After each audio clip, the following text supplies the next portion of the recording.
All right, let's take a look at this last proof here.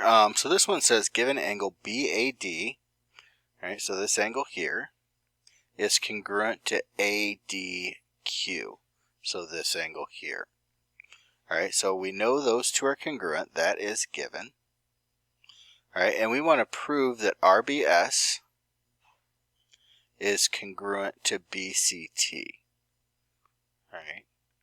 So what I notice is we start with a pair of alternate interior angles, and we want to show a pair of corresponding angles. So to make that happen, we need to use something to show that S and T are parallel to each other. Line AB and line DC are parallel to each other. Just for the ease of this proof, I'm going to go ahead and call this line M and this line N. All right, so what we're going to do is we're going to say,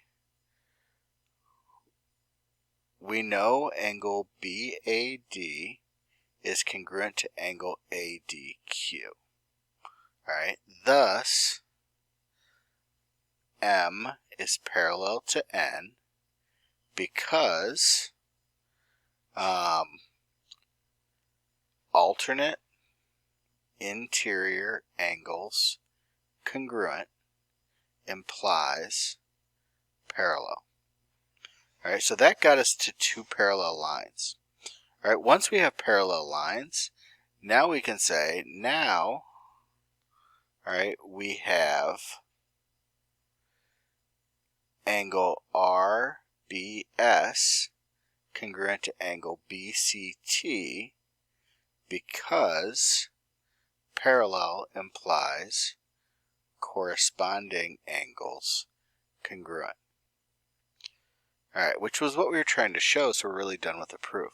So from this one, we had to go from a pair of congruent angles to prove that the lines were parallel, so really section 3.5. Then we had to take the fact that they were parallel to prove that the two angles were congruent that were corresponding, which is really like using something from section 3.2. So we really combined those two in this one for what was a pretty quick proof. All right, so this is a very typical type of proof, just a couple steps, but really that ability to draw on logic from the theorems and rules that we've established in class and using them to build a bigger argument to prove that something is true. All right, I hope that helps. There is also the review assignment for tonight if you'd like a little extra practice going into tomorrow's quiz. All right, thanks. Bye.